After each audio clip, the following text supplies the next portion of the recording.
أعوذ بالله من الشيطان الرجيم. بسم الله الرحمن الرحيم. يا أيها الناس اتقوا ربكم الذي خلقكم من نفس واحدة وخلق منها زوجها وبث منهما رجالا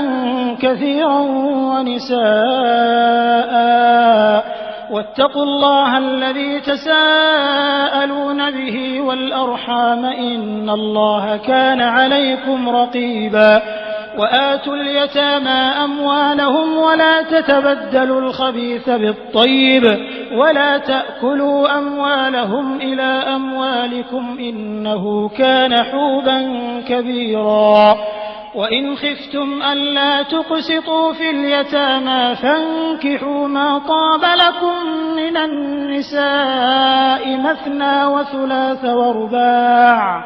فإن خفتم ألا تعدلوا فواحدة أو ما ملكت أيمانكم ذلك أدنى ألا تعولوا وآتوا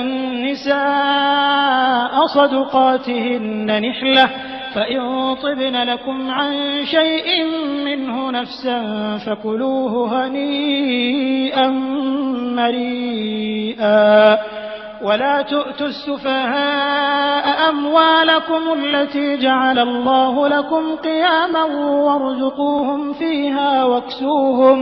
واكسوهم وقولوا لهم قولا معروفا وابتلوا اليتامى حتى إذا بلغوا النكاح فإن آنستم منهم رشدا فادفعوا إليهم أموالهم ولا تأكلوها إسرافا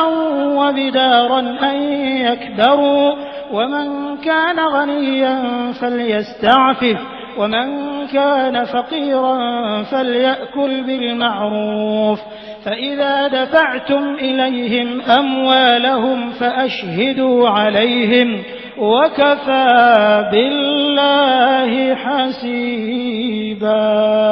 للرجال نصيب مما ترك الوالدان والأقربون وللنساء نصيب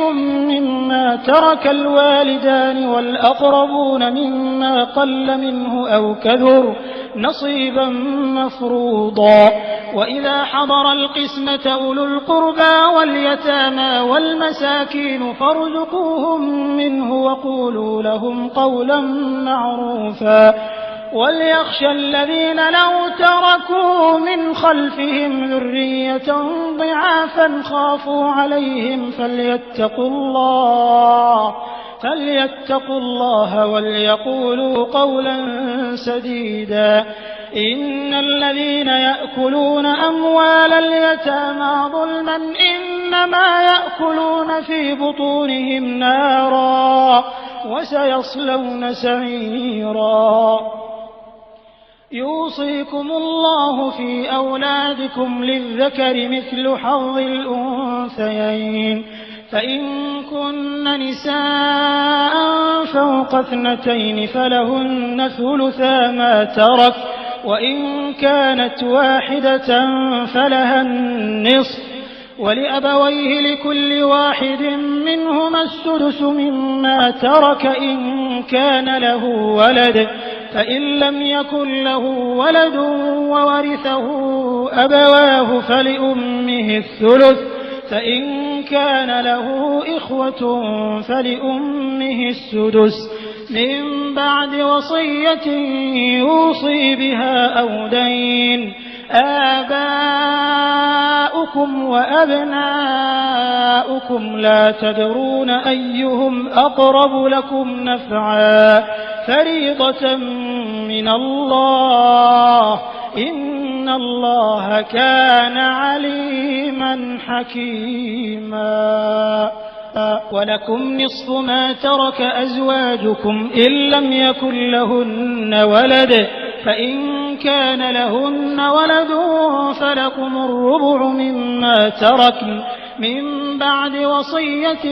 يوصين بها أو دين ولهن الربع مما تركتم إن لم يكن لكم ولد فإن كان لكم ولد فلهن الثمن مما تركتم من بعد وصية توصون بها أو دين وإن كان رجل يورث كلالة أو امرأة وله أخ أو أخت فلكل واحد منهما السدس فإن كانوا أكثر من ذلك فهم شركاء في الثلث من بعد وصية يوصى بها أو دين غير مضار وصية من الله والله عليم حليم تلك حدود الله ومن يطع الله ورسوله يدخله جنات تجري من تحتها الأنهار خالدين فيها وذلك الفوز العظيم ومن يعص الله ورسوله ويتعد حدوده يدخله نارا خالدا فيها وله عذاب مهين واللاتي يأتين الفاحشة من نسائكم فاستشهدوا عليهن 4 منكم فإن شهدوا فأمسكوهن في البيوت حتى يتوفاهن الموت أو يجعل الله لهن سبيلا واللذان يأتيانها منكم فآذوهما فإن تابا وأصلحا فأعرضوا عنهما إن الله كان توابا رحيما إنما التوبة على الله للذين يعملون السوء بجهالة ثم يتوبون من قريب فأولئك يتوب الله عليهم وكان الله عليما حكيما وليست التوبة للذين يعملون السيئات حتى إذا حضر أحدهم الموت قال إني تبت الآن ولا الذين يموتون وهم كفار أولئك أعتدنا لهم عذابا أليما يا أيها الذين آمنوا لا يحل لكم أن ترثوا النساء كرها ولا تعضلوهن لتذهبوا ببعض ما آتيتموهن إلا أن يأتين بفاحشة مبينة وعاشروهن بالمعروف فإن كرهتموهن فعسى أن تكرهوا شيئا ويجعل الله فيه خيرا كثيرا وإن أردتم استبدال زوج مكان زوج وآتيتم إحداهن قنطارا فلا تأخذوا منه شيئا أتأخذونه بهتانا وإثما مبينا وكيف تأخذونه وقد أفضى بعضكم إلى بعض وأخذن منكم ميثاقا غليظا ولا تنكحوا ما نكح آباؤكم من النساء إلا ما قد سلف إنه كان فاحشة ومقتا وساء سبيلا حرمت عليكم أمهاتكم وبناتكم وأخواتكم وعماتكم وخالاتكم وبنات الأخ وبنات الأخت وأمهاتكم اللاتي أرضعنكم وأخواتكم من الرضاعة وأمهات نسائكم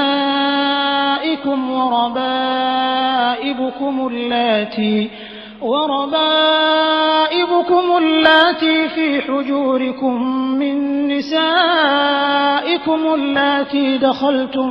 بهن فإن لم تكونوا دخلتم بهن فلا جناح عليكم وحلائل أبنائكم الذين من أصلابكم وأن تجمعوا بين الأختين إلا ما قد سلف إن الله كان غفورا رحيما.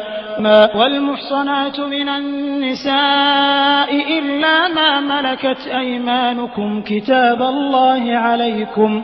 وأحل لكم ما وراء ذلكم أن تبتغوا بأموالكم محصنين غير مسافحين،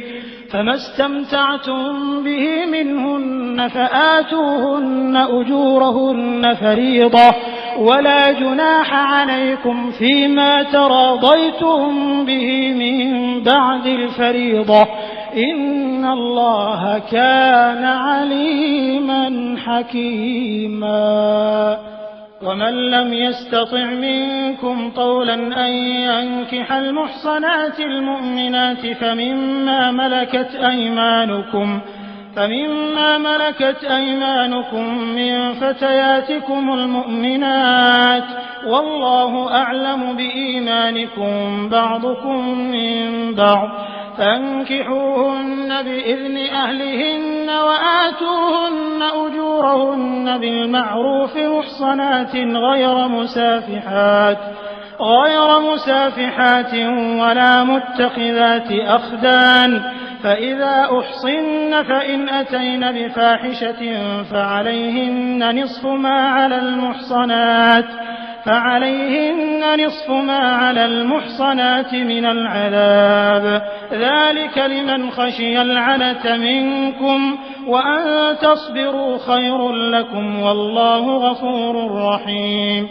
يريد الله ليبين لكم ويهديكم سنن الذين من قبلكم ويتوب عليكم، والله عليم حكيم. والله يريد أن يتوب عليكم، ويريد الذين يتبعون الشهوات أن تميلوا ميلا عظيما. يريد الله أن يخفف عنكم، وخلق الإنسان ضعيفا. يا أيها الذين آمنوا لا تأكلوا أموالكم بينكم بالباطل إلا أن تكون تجارة عن تراض منكم، ولا تقتلوا أنفسكم إن الله كان بكم رحيما. ومن يفعل ذلك عدوانا وظلما فسوف نصليه نارا، وكان ذلك على الله يسيرا. إن تجتنبوا كبائر ما تنهون عنه نكفر عنكم سيئاتكم وندخلكم مدخلا كريما. ولا تتمنوا ما فضل الله به بعضكم على بعض، للرجال نصيب مما اكتسبوا وللنساء نصيب مما اكتسبن، واسألوا الله من فضله إن الله كان بكل شيء عليما. ولكل جعلنا موالي مما ترك الوالدان والأقربون والذين عقدت أيمانكم فآتوهم نصيبهم إن الله كان على كل شيء شهيدا.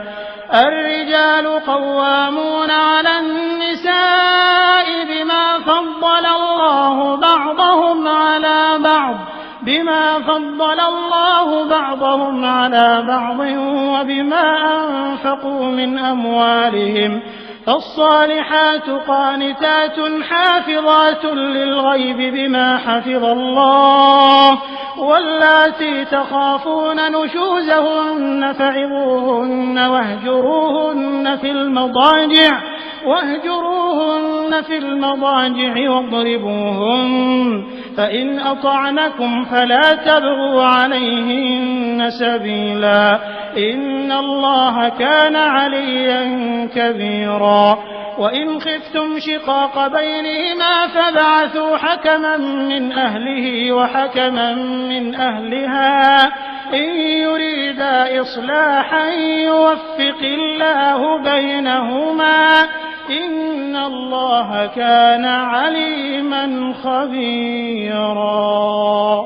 واعبدوا الله ولا تشركوا به شيئا وبالوالدين إحسانا وبذي القربى واليتامى والمساكين والجار ذي القربى والجار الجنب والصاحب بالجنب وابن السبيل وما ملكت أيمانكم إن الله لا يحب من كان مختالا فخورا الذين يبخلون ويأمرون الناس بالبخل ويكتمون ما آتاهم الله من فضله وأعتدنا للكافرين عذابا مهينا والذين ينفقون أموالهم رئاء الناس ولا يؤمنون بالله ولا باليوم الآخر ومن يكن الشيطان له قرينا فساء قرينا وماذا عليهم لو آمنوا بالله واليوم الآخر وأنفقوا مما رزقهم الله وكان الله بهم عليما إن الله لا يظلم مثقال ذرة وإن تك حسنة يضاعفها ويؤت من لدنه أجرا عظيما فكيف إذا جئنا من كل أمة بشهيد وجئنا بك على هؤلاء شهيدا يومئذ يود الذين كفروا وعصوا الرسول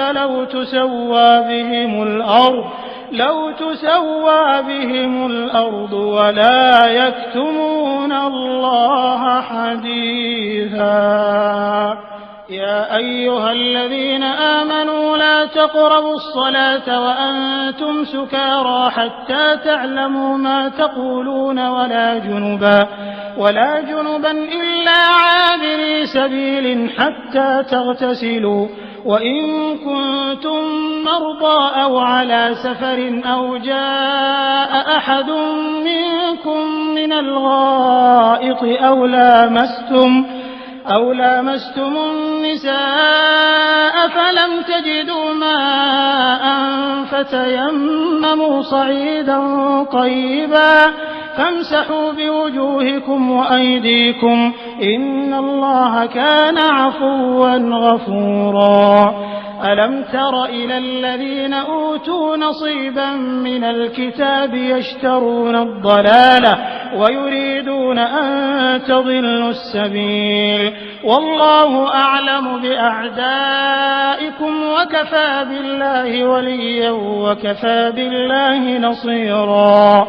من الذين هادوا يحرفون الكلم عن مواضعه ويقولون سمعنا وعصينا واسمع غير مسمع وراعنا ليا بألسنتهم وطعنا في الدين ولو أنهم قالوا سمعنا وأطعنا واسمع وانظرنا لكان خيرا لهم وأقوم ولكن لعنهم الله بكفرهم فلا يؤمنون إلا قليلا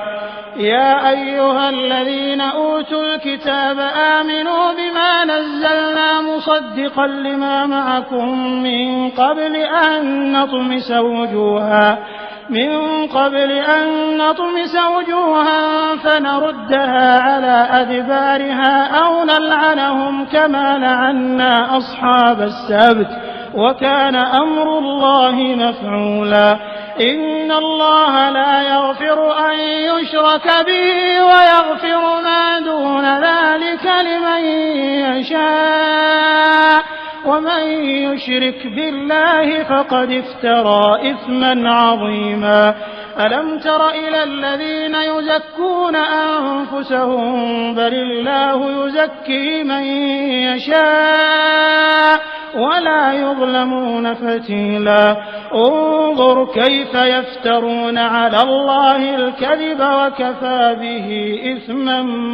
مبينا ألم تر إلى الذين أوتوا نصيبا من الكتاب يؤمنون بالجبت والطاغوت ويقولون للذين كفروا هؤلاء أهدى من الذين آمنوا سبيلا أولئك الذين لعنهم الله ومن يلعن الله فلن تجد له نصيرا أم لهم نصيب من الملك فإذا لا يؤتون الناس نقيرا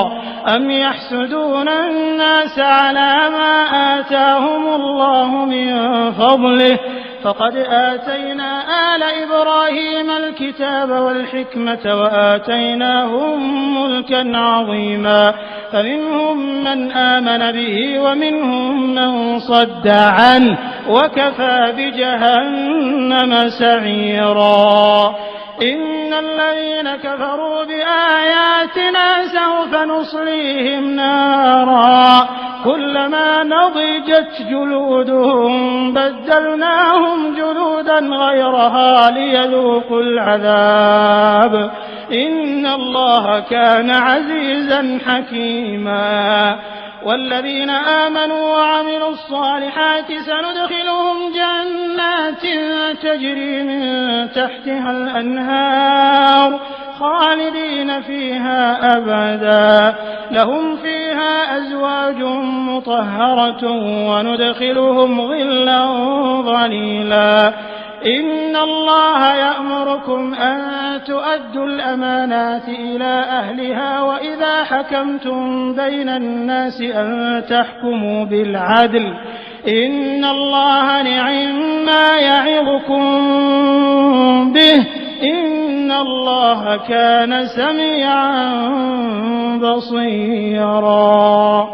يا أيها الذين آمنوا أطيعوا الله وأطيعوا الرسول وأولي الأمر منكم فإن تنازعتم في شيء فردوه إلى الله والرسول إن كنتم تؤمنون بالله واليوم الآخر ذلك خير وأحسن تأويلا ألم تر إلى الذين يزعمون أنهم آمنوا بما أنزل إليك وما أنزل من قبلك يريدون أن يتحاكموا إلى الطاغوت وقد أمروا أن يكفروا به ويريد الشيطان أن يضلهم ضلالا بعيدا وإذا قيل لهم تعالوا إلى ما أنزل الله وإلى الرسول رأيت المنافقين يصدون عنك صدودا فكيف إذا أصابتهم مصيبة بما قدمت أيديهم ثم جاءوك يحلفون بالله إن أردنا إلا إحسانا وتوفيقا أولئك الذين يعلم الله ما في قلوبهم فأعرض عنهم وعظهم وقل لهم في أنفسهم قولا بليغا وما أرسلنا من رسول إلا ليطاع بإذن الله ولو أنهم إذ ظلموا أنفسهم جاءوك فاستغفروا الله واستغفر لهم الرسول لوجدوا الله توابا رحيما فلا وربك لا يؤمنون حتى يحكموك فيما شجر بينهم ثم لا يجدوا في أنفسهم حرجا مما قضيت ويسلموا تسليما ولو أنا كتبنا عليهم أن اقتلوا أنفسكم أو اخرجوا من دياركم ما فعلوه إلا قليل منهم ولو أنهم فعلوا ما يوعظون به لكان خيرا لهم وأشد تثبيتا وإذا لآتيناهم من لدنا أجرا عظيما ولهديناهم صراطا مستقيما ومن يطع الله والرسول فأولئك مع الذين أنعم الله عليهم من النبيين والصديقين والشهداء والصالحين وحسن أولئك رفيقا ذلك الفضل من الله وكفى بالله عليما يا أيها الذين آمنوا خذوا حذركم فانفروا ثبات أو انفروا جميعا وإن منكم لمن ليبطئن فإن أصابتكم مصيبة قال قد أنعم الله علي إذ لم أكن معهم شهيدا ولئن أصابكم فضل من الله ليقولن كأن لم تكن بينكم وبينه مودة يا ليتني كنت معهم فأفوز فوزا عظيما فليقاتل في سبيل الله الذين يشرون الحياة الدنيا بالآخرة ومن يقاتل في سبيل الله فيقتل أو يغلب فسوف نؤتيه أجرا عظيما وما لكم لا تقاتلون في سبيل الله والمستضعفين من الرجال والنساء والولدان الذين يقولون ربنا أخرجنا من هذه القرية الظالم أهلها واجعل لنا من لدنك وليا واجعل لنا من لدنك نصيرا الذين آمنوا يقاتلون في سبيل الله والذين كفروا يقاتلون في سبيل الطاغوت فقاتلوا أولياء الشيطان إن كيد الشيطان كان ضعيفا ألم تر إلى الذين قيل لهم كفوا أيديكم وأقيموا الصلاة وآتوا الزكاة فلما كتب عليهم القتال إذا فريق منهم يخشون الناس كخشية الله أو أشد خشية وقالوا ربنا لم كتبت علينا القتال لولا أخرتنا إلى أجل قريب قل متاع الدنيا قليل والآخرة خير لمن اتقى ولا تظلمون فتيلا أينما تكونوا يدرككم الموت ولو كنتم في بروج مشيدة وإن تصبهم حسنة يقولوا هذه من عند الله وإن تصبهم سيئة يقولوا هذه من عندك قل كل من عند الله فما لهؤلاء القوم لا يكادون يفقهون حديثا ما أصابك من حسنة فمن الله وما أصابك من سيئة فمن نفسك وأرسلناك للناس رسولا وكفى بالله شهيدا من يطع الرسول فقد أطاع الله ومن تولى فما أرسلناك عليهم حفيظا ويقولون طاعة فإذا برزوا من عندك بيت طائفة منهم غير الذي تقول والله يكتب ما يبيتون فأعرض عنهم وتوكل على الله وكفى بالله وكيلا أفلا يتدبرون القرآن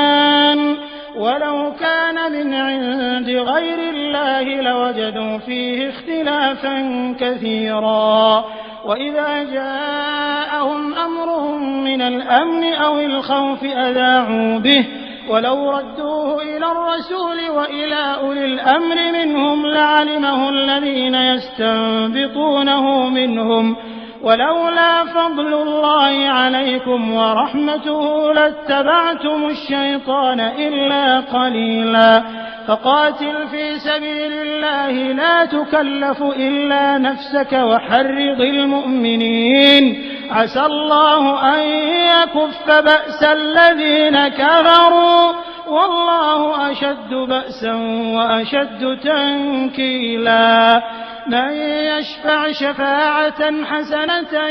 يكن له نصيب منها ومن يشفع شفاعة سيئة يكن له كفل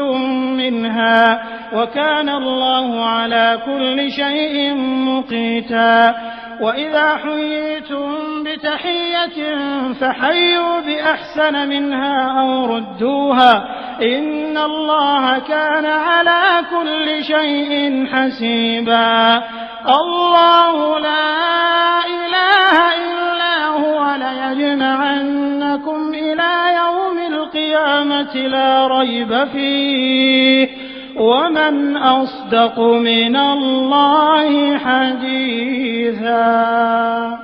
فما لكم في المنافقين فئتين والله أركسهم بما كسبوا أتريدون أن تهدوا من أضل الله ومن يضلل الله فلن تجد له سبيلا ودوا لو تكفرون كما كفروا فتكونون سواء فلا تتخذوا منهم أولياء حتى يهاجروا في سبيل الله فإن تولوا فخذوهم وقتلوهم حيث وجدتموهم ولا تتخذوا منهم وليا ولا نصيرا إلا الذين يصلون إلى قوم بينكم وبينهم ميثاق أو جاءوكم حصرت صدورهم أن يقاتلوكم أو يقاتلوا قومهم ولو شاء الله لسلطهم عليكم فلقاتلوكم فإن اعتزلوكم فلم يقاتلوكم وألقوا إليكم السلم فما جعل الله لكم عليهم سبيلا ستجدون آخرين يريدون أن يأمنوكم ويأمنوا قومهم كلما ردوا إلى الفتنة أركسوا فيها فإن لم يعتزلوكم ويلقوا إليكم السلم ويكفوا أيديهم فخذوهم واقتلوهم حيث ثقفتموهم وأولئكم جعلنا لكم عليهم سلطانا مبينا وما كان لمؤمن أن يقتل مؤمنا إلا خطأ ومن قتل مؤمنا خطأ فتحرير رقبة مؤمنة ودية مسلمة إلى أهله إلا أن يصدقوا فإن كان من قوم عدو لكم وهو مؤمن فتحرير رقبة مؤمنة وإن كان من قوم بينكم وبينهم ميثاق فدية مسلمة إلى أهله وتحرير رقبة مؤمنة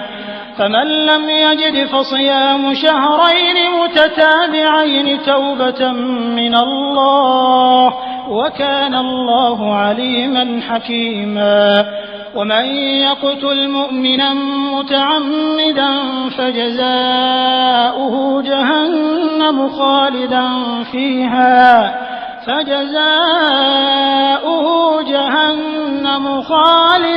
فيها وغضب الله عليه ولعنه وأعد له عذابا عظيما يا أيها الذين آمنوا إذا ضربتم في سبيل الله فتبينوا ولا تقولوا لمن ألقى إليكم السلام لست مؤمنا تبتغون عرض الحياة الدنيا فعند الله مغانم كثيرة كذلك كنتم من قبل فمن الله عليكم فتبينوا إن الله كان بما تعملون خبيرا. لا يستوي القاعدون من المؤمنين غير أولي الضرر والمجاهدون في سبيل الله بأموالهم وأنفسهم فضل الله المجاهدين بأموالهم وأنفسهم على القاعدين درجة وكلا وعد الله الحسنى وفضل الله المجاهدين على القاعدين أجرا عظيما درجات منه ومغفرة ورحمة وكان الله غفورا رحيما. إن الذين توفاهم الملائكة ظالمي أنفسهم قالوا فيم كنتم قالوا كنا مستضعفين في الأرض قالوا ألم تكن أرض الله واسعة فتهاجروا فيها فأولئك مأواهم جهنم وساءت مصيرا. إلا المستضعفين من الرجال والنساء والولدان لا يستطيعون حيلة ولا يهتدون سبيلا فأولئك عسى الله أن يعفو عنهم وكان الله عفوا غفورا. ومن يهاجر في سبيل الله يجد في الأرض مراغما كثيرا وسعة ومن يخرج من بيته مهاجرا إلى الله ورسوله ثم يدركه الموت فقد وقع أجره على الله وكان الله غفورا رحيما. وإذا ضربتم في الأرض فليس عليكم جناح أن تقصروا من الصلاة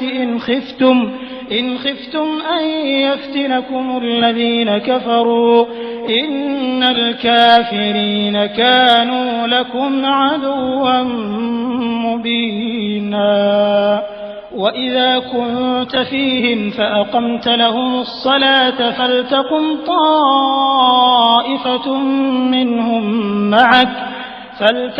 طائفة منهم معك وليأخذوا أسلحتهم فإذا سجدوا فليكونوا من ورائكم ولتأت طائفة أخرى لم يصلوا فليصلوا معك وليأخذوا حذرهم وأسلحتهم ود الذين كفروا لو تغفلون عن أسلحتكم وأمتعتكم فيميلون عليكم ميلة واحدة ولا جناح عليكم إن كان بكم أذى من مطر أو كنتم مرضى أن تضعوا أسلحتكم وخذوا حذركم إن الله أعد للكافرين عذابا مهينا. فإذا قضيتم الصلاة فاذكروا الله قياما وقعودا وعلى جنوبكم فإذا اطمأننتم فأقيموا الصلاة إن الصلاة كانت على المؤمنين كتابا موقوتا. ولا تهنوا في ابتغاء القوم إن تكونوا تألمون فإنهم يألمون كما تألمون وترجون من الله ما لا يرجون وكان الله عليما حكيما. إنا أنزلنا إليك الكتاب بالحق لتحكم بين الناس بما أراك الله ولا تكن للخائنين خصيما واستغفر الله إن الله كان غفورا رحيما. ولا تجادل عن الذين يختانون أنفسهم إن الله لا يحب من كان خوانا أثيما. يستخفون من الناس ولا يستخفون من الله وهو معهم إذ يبيتون ما لا يرضى من القول وكان الله بما يعملون محيطا ها أنتم هؤلاء جادلتم عنهم في الحياة الدنيا فمن يجادل الله عنهم يوم القيامة أم من يكون عليهم وكيلا ومن يعمل سوءا أو يظلم نفسه ثم يستغفر الله يجد الله غفورا رحيما ومن يكسب إثما فإنما يكسبه على نفسه وكان الله عليما حكيما ومن يكسب خطيئة أو إثما ثم يرم به بريئا فقد احتمل بهتانا وإثما مبينا ولولا فضل الله عليك ورحمته لهم طائفة منهم أن يضلوك وما يضلون إلا أنفسهم وما يضرونك من شيء وأنزل الله عليك الكتاب والحكمة وعلمك ما لم تكن تعلم وكان فضل الله عليك عظيما لا خير في كثير من نجواهم إلا من أمر بصدقة أو معروف أو إصلاح بين الناس ومن يفعل ذلك ابتغاء مرضات الله فسوف نؤتيه أجرا عظيما ومن يشاقق الرسول من بعد ما تبين له الهدى ويتبع غير سبيل المؤمنين نوله ما تولى ونصله جهنم وساءت مصيرا إن الله لا يغفر أن يشرك به ويغفر ما دون ذلك لمن يشاء ومن يشرك بالله فقد ضل ضلالا بعيدا إن يدعون من دونه إلا إناثا وإن يدعون إلا شيطانا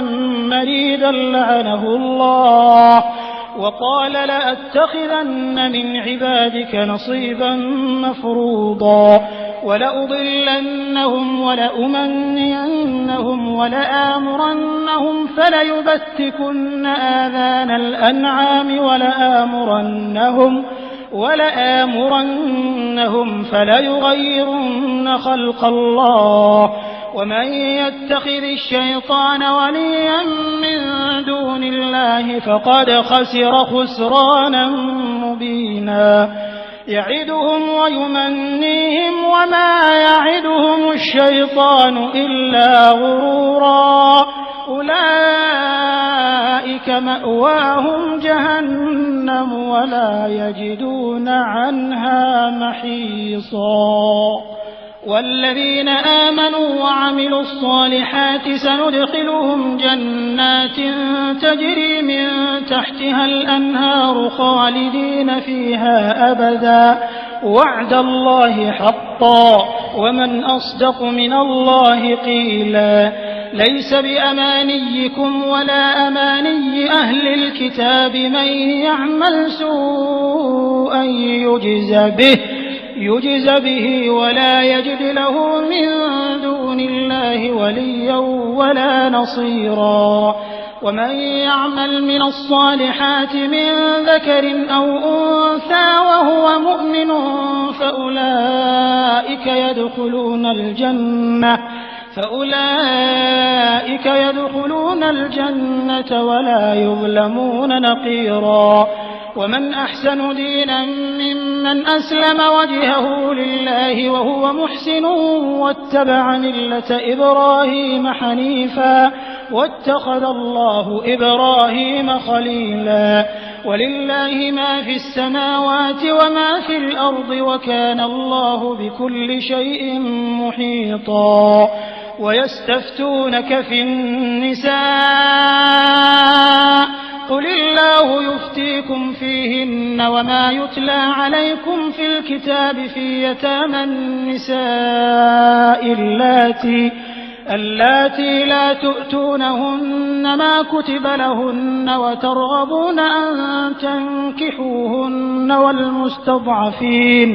والمستضعفين من الولدان وأن تقوموا لليتامى بالقسط وما تفعلوا من خير فإن الله كان به عليما وإن امرأة خافت من بعلها نشوزا أو إعراضا فلا جناح عليهما أن يصلحا بينهما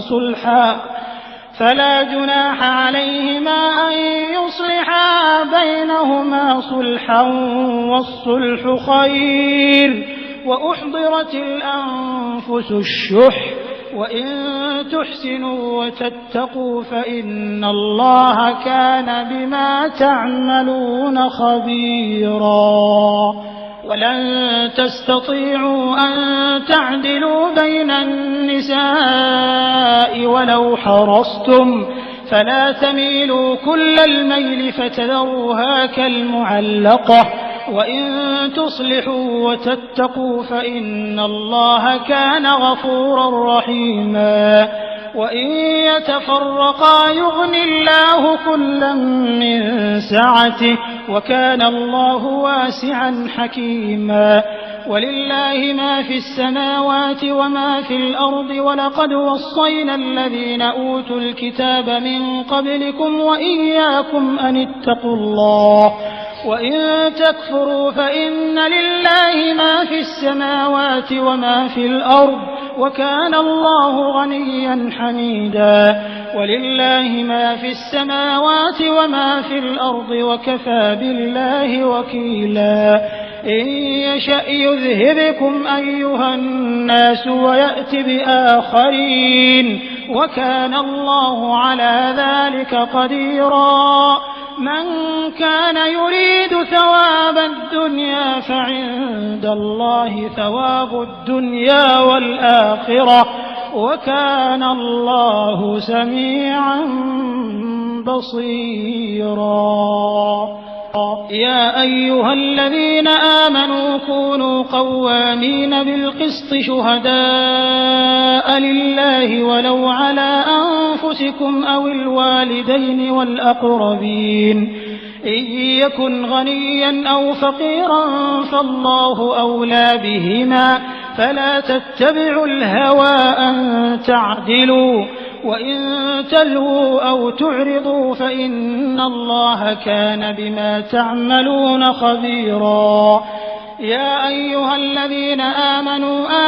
بالله ورسوله والكتاب الذي نزل على رسوله والكتاب الذي أنزل من قبل ومن يكفر بالله وملائكته وكتبه ورسله واليوم الآخر فقد ضل ضلالا بعيدا إن الذين آمنوا ثم كفروا ثم آمنوا ثم كفروا ثم ازدادوا كفرا لم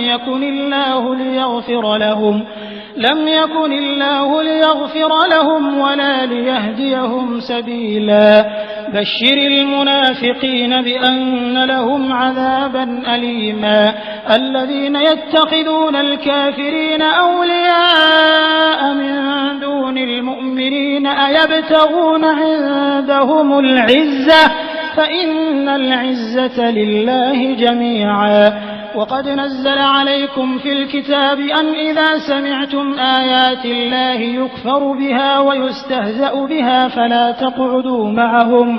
فلا تقعدوا معهم حتى يخوضوا في حديث غيره إنكم إذا مثلهم إن الله جامع المنافقين والكافرين في جهنم جميعا الذين يتربصون بكم فإن كان لكم فتح من الله قالوا ألم نكن معكم وإن كان للكافرين نصيب قالوا ألم نستحوذ عليكم ونمنعكم من المؤمنين فالله يحكم بينكم يوم القيامة ولن يجعل الله للكافرين على المؤمنين سبيلا إن المنافقين يخادعون الله وهو خادعهم وإذا قاموا إلى الصلاة قاموا كسالى يراءون الناس ولا يذكرون الله إلا قليلا مذبذبين بين ذلك لا إله هؤلاء ولا إله هؤلاء ومن يضلل الله فلن تجد له سبيلا يا أيها الذين آمنوا لا تتخذوا الكافرين أولياء من دون المؤمنين أتريدون أن تجعلوا لله عليكم سلطانا مبينا إن المنافقين في الدرك الأسفل من النار ولن تجد لهم نصيرا إلا الذين تابوا وأصلحوا واعتصموا بالله وأخلصوا دينهم لله فأولئك مع المؤمنين وسوف يؤتي الله المؤمنين أجرا عظيما ما يفعل الله بعذابكم إن شكرتم وآمنتم وكان الله شاكرا عليما لا يحب الله الجهر بالسوء من القول إلا من ظلم وكان الله سميعا عليما إن تبدوا خيرا أو تخفوه أو تعفوا عن سوء فإن الله كان عفوا قديرا إن الذين يكفرون بالله ورسله ويريدون أن يفرقوا بين الله ورسله ويقولون نؤمن ببعض ونكفر ببعض ويريدون أن يتخذوا بين ذلك سبيلا أولئك هم الكافرون حقا وأعتدنا للكافرين عذابا مهينا والذين آمنوا بالله ورسله ولم يفرقوا بين أحد منهم أولئك سوف يؤتيهم أجورهم وكان الله غفورا رحيما يسألك أهل الكتاب أن تنزل عليهم كتابا من السماء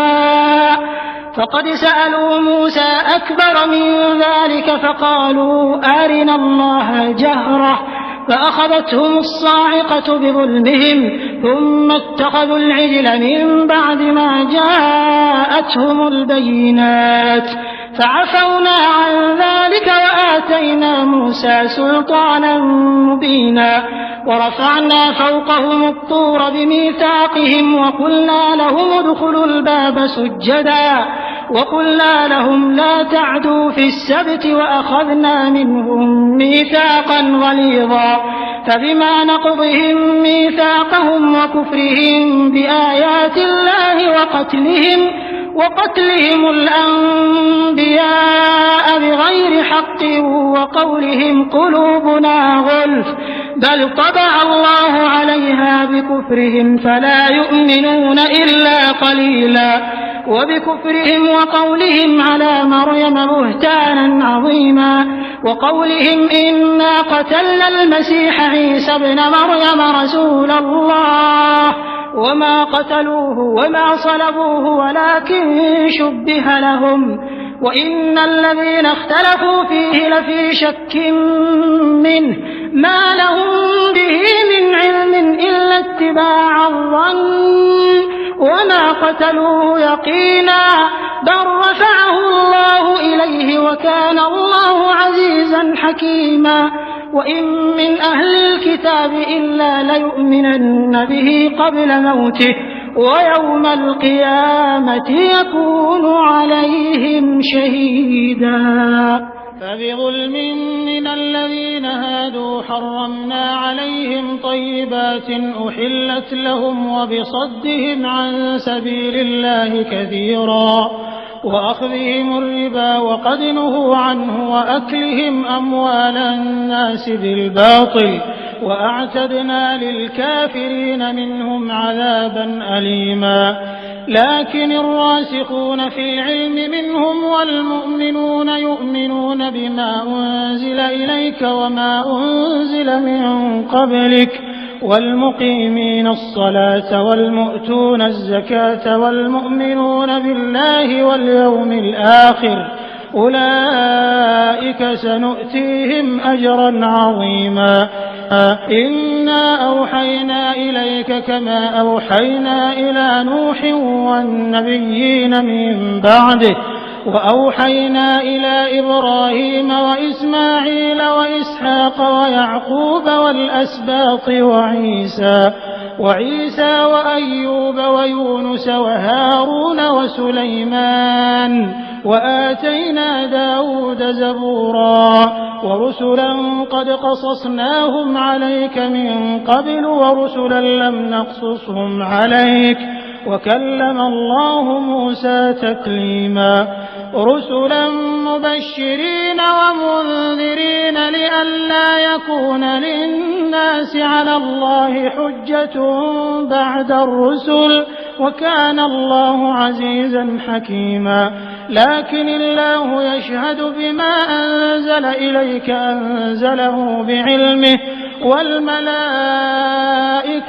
يشهدون وكفى بالله شهيدا.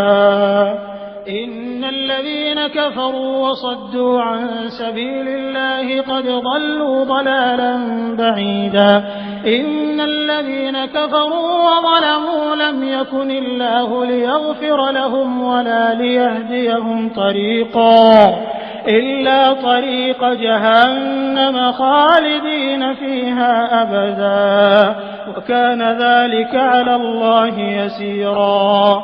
يا أيها الناس قد جاءكم الرسول بالحق من ربكم فآمنوا خيرا لكم وإن تكفروا فإن لله ما في السماوات والأرض وكان الله عليما حكيما. يا أهل الكتاب لا تغلوا في دينكم ولا تقولوا على الله إلا الحق إنما المسيح عيسى بن مريم رسول الله وكلمته ألقاها إلى مريم وروح منه فآمنوا بالله ورسله ولا تقولوا ثلاثة انتهوا خيرا لكم إنما الله إله واحد سبحانه أن يكون له ولد له ما في السماوات وما في الأرض وكفى بالله وكيلا. لن يستنكف المسيح أن يكون عبدا لله ولا الملائكة المقربون ومن يستنكف عن عبادته ويستكبر فسيحشرهم إليه جميعا.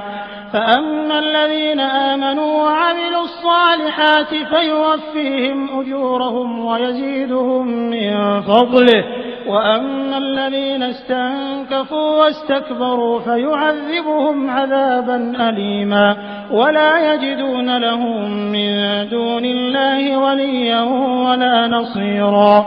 يا أيها الناس قد جاءكم برهان